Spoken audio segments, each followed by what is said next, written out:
na cidade do que as mulheres. Eu, pelo menos, tenho medo em áreas escuras.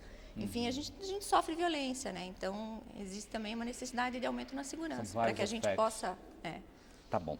Obrigado, Maria Carolina. O Max, você, pensando a bicicleta como mercado, você diria que é um mercado crescente, que vale a pena para quem pretende investir, seja na indústria, no comércio, na venda de peças de bicicleta, no dia a dia? Embora eu esteja mais voltado para esse mercado esportivo, se você for olhar números, todos os mercados relacionados ao ciclismo crescem. Tanto no cicloturismo, esse uso urbano da bicicleta, bicicletas para criança. Então, como negócio, eu diria que sem dúvida é um bom negócio. Eu acho que a questão maior diante de tudo aquilo que foi colocado com relação à inserção da bicicleta nesse contexto urbano, especificamente no contexto urbano, que para passear no mato não tem problema. A coisa começa a ficar delicada quando você mistura automóveis com bicicletas. E eu acho que aqui no nosso país ainda existe uma relação muito forte de status com automóvel. Eu vejo assim que até pouco tempo atrás, pessoas que não podiam ter o seu carro conquistaram esse poder. É um poder, o carro é um poder, é um instrumento de poder. E é muito difícil você chegar para uma pessoa dessa agora e falar: deixa teu carro e volte a usar a tua bicicleta, porque esse cara usava a bicicleta. Eu acho que a gente às vezes fecha os olhos para quem tem que usar a bicicleta. Às vezes eu vejo, estou indo no meu carro trabalhar quando está chovendo e tem cara que está indo trabalhar debaixo da chuva de bicicleta. A realidade dele é uma realidade muito diferente. Então, o dia que ele puder comprar o carro dele, ele vai comprar. Você chegar e dizer para ele: deixa teu carro em casa e vai de bicicleta, ele não vai fazer isso nunca. Então, essa disparidade de realidades, ela complica um pouco as coisas. E com incentivos, como já foram colocados aqui para comprar o automóvel, que você comprava 60 vezes, acho que 60, 70 vezes prestação, fazia ali a compra de um automóvel, quer dizer, o incentivo foi muito grande para a indústria. Eu vejo a coisa assim: de um lado você tem um fomento ao uso do veículo e até uma necessidade do uso do veículo. E de outro, do lado do ciclista, do meu lado então, às vezes existem comportamentos do ciclista que geram no motorista sério uma antipatia. Eu acho que em muitos casos o próprio ciclista é responsável pelo antagonismo que ele sofre. Porque se eu estou dentro do meu carro e um ciclista, como eu já vi várias vezes acontecer, me fecha ou atravessa, faz qualquer coisa que ele acha que ele pode fazer, porque ele é uma minoria e como minoria ele tem que ser respeitado, isso gera uma antipatia pelo grupo todo. Não é aquele ciclista, são os ciclistas. Então eu acho que esses dois polos, eles têm que ser trabalhados. Não é só o ciclista ou o cicloativista reclamar o seu espaço, ele precisa provar que ele sabe usar esse espaço e que ele sabe respeitar o espaço do outro. Essa cobrança em cima do motorista, me veja, me respeite, eu sou só uma bicicleta, ela tem que ter uma contrapartida. É uma via de mão dupla. Eu procuro sempre, eu acho que isso é uma coisa tão básica, quando o motorista para você, obrigado. É um gesto, é só isso aqui, mas isso tem um significado muito forte. É uma comunicação. Com certeza. Não é assim, ele tem que parar, eu não vou nem olhar para o lado. Eu sorri para ele, eu fiz um sinal, todos os ciclistas passam a ter uma imagem diferente para ele. Então, acho que isso é muito importante nesse trabalho. Tem que mudar essa realidade. Você entende assim também, Alexandre, que é preciso mudar a mentalidade tanto do ciclista, do motorista, mas do ciclista também?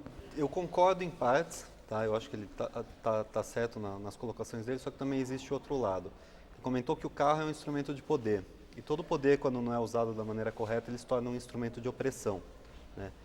Você tem o ciclista ele é uma questão física e de corpo, né? O seu carro ele é maior, o carro ele é mais pesado, o carro desenvolve maior velocidade. O ciclista ele é mais vulnerável. A própria legislação coloca ele como tendo preferência sobre os veículos. Por quê? Porque é uma condição, o próprio corpo é o para-choque. É a parte mais fraca da relação. Não tem airbag, não tem cinto de segurança e não tem uma bolha de metal para proteger o corpo.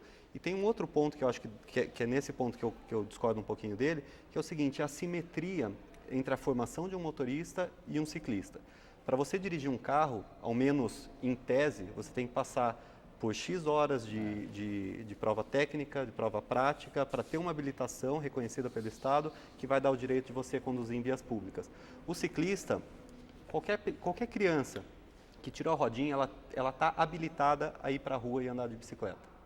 A legislação permite isso. Exatamente. E dá a elas condições. Tem os direitos e tem os deveres, nisso eu concordo. Né? E tem que seguir, e essa questão principalmente da comunicação, da gentileza no trânsito é perfeito e é esse o caminho. Agora, você não pode cobrar do ciclista, que muitas vezes é o trabalhador semi-escolarizado, né? Não passou por um ciclo de educação formal ou completo, que está ali para a bicicleta indo pedalar, tecnicamente ele não sabe que, assim, socialmente ele sabe que o sinal vermelho é para parar, que o sinal verde é... Mas ele não entendeu o porquê. Ele não passou por horas de aula explicando o porquê e por que a importância de ele parar nesse sinal ou não, por que ou não respeitar a faixa, por que não fazer uma conversão, entendeu? Tudo isso. Então, esse é um ponto delicado, né? A gente não tem uma formação, uma educação para o ciclista. Coisa que países da Europa, onde a cultura da bicicleta já está muito mais enraizada, a criança começa, antes de tirar a rodinha da bicicleta, ela já... Na própria escola, ela vai andar no circuito, ela vai aprender a respeitar o pedestre e tudo mais. Então, aqui no Brasil, a gente está muito longe nesse sentido, né? Então, a gente muitas vezes vai cobrar, tem essa disputa mesmo política de cobrar direitos e deveres, só que a gente tem que ver, o ciclista ele é vulnerável, ele é a parte frágil nessa relação. Muito bacana. Nós vamos fazer um rápido intervalo e já voltamos conversando sobre a bicicleta, sobre cicloativismo, o uso da bicicleta no dia a dia. É rapidinho, já volto.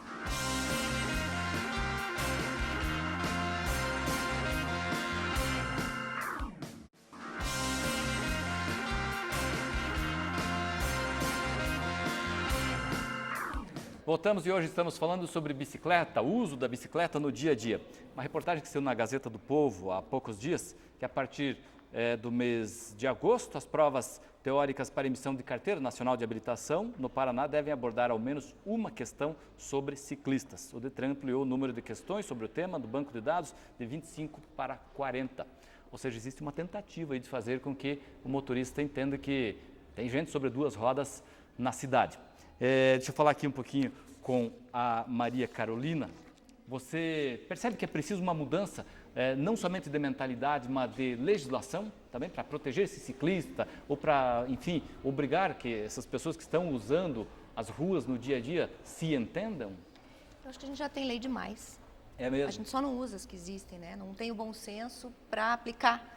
Mas a lei que existe para a proteção do ciclista, para a proteção do motorista, se fosse bem aplicada, seria perfeita.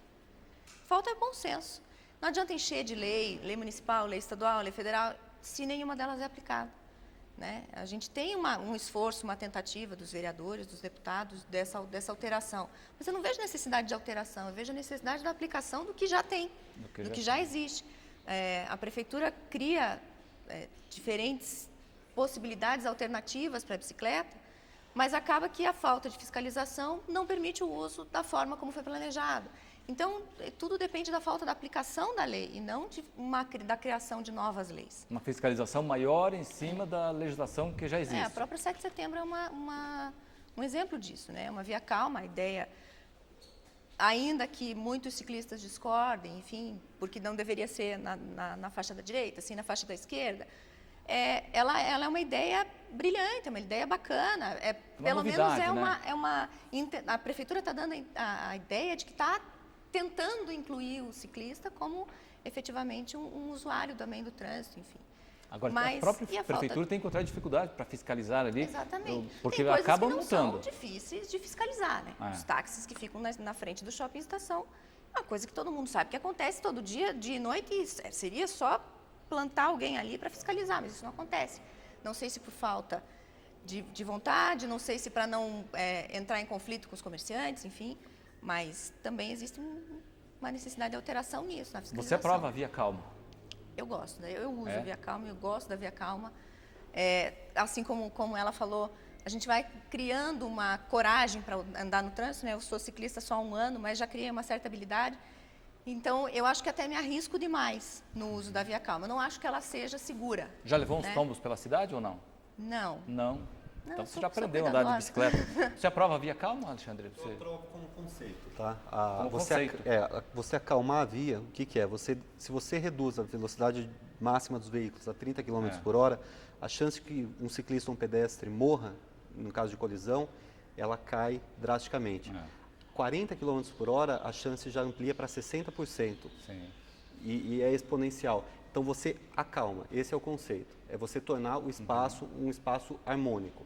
Né? Você colocar ciclistas, pedestres e motoristas convivendo e em caso de conflito, caso haja uma colisão, saber que ninguém vai morrer ali por conta disso. Mas é viável, pensando no trânsito de Curitiba, não apenas na 7 de setembro? Dá para ampliar esse conceito, essa Dá ideia? para ampliar e deve ser ampliado. Curitiba ela foi planejada da seguinte forma, existem os trinários, a canaleta do ônibus, as vias locais, que são as duas vias paralelas, elas foram feitas para o tráfego local, que é um tráfego calmo.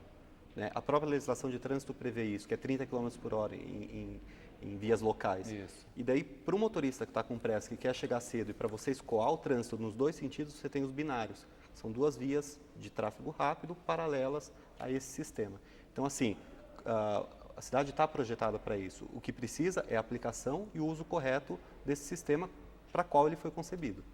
Bacana. E você, Max? Você, via calma, é uma boa ideia ou não? Eu concordo ali 100% com ele. O conceito, eu acho que a via calma é um experimento. Experimento. Vamos fazer e vamos ver o que acontece.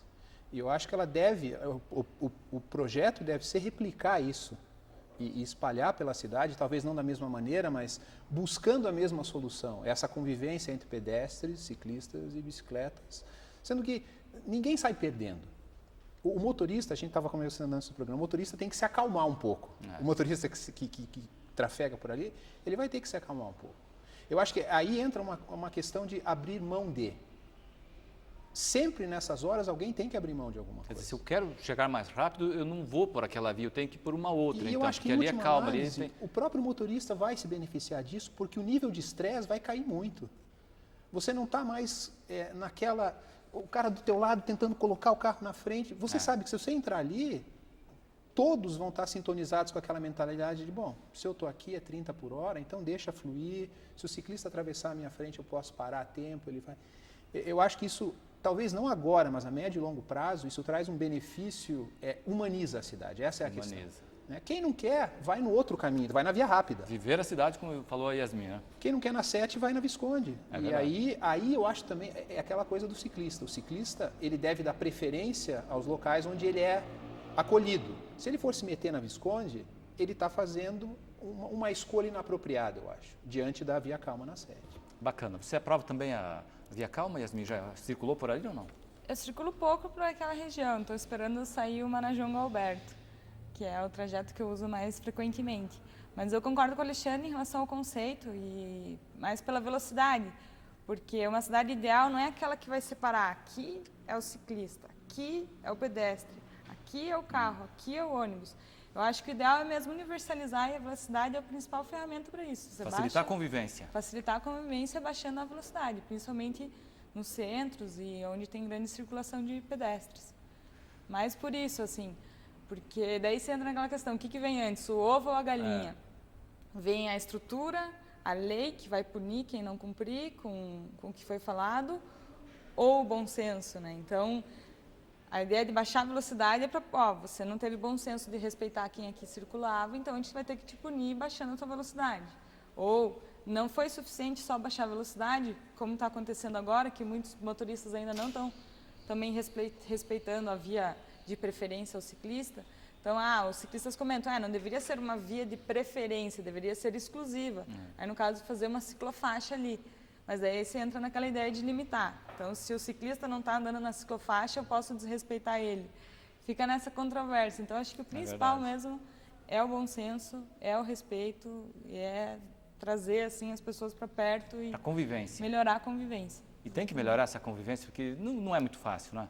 No dia a dia. Tem a coisa como o Max falou, do ciclista que não foi educado, e tem o motorista que é mal educado, e nisso gera o conflito, né? Exatamente. Então, a ideia é melhorar a convivência, assim, trazer as pessoas para a cidade e essa vida ser mais harmônica. Legal. Você é designer, você comentava agora há pouco, a gente falava sobre o mercado e tal, você disse até que você tem um trabalho específico sobre isso. Depois que eu comecei a andar de bicicleta, como designer, a gente vê problemas e tenta achar soluções.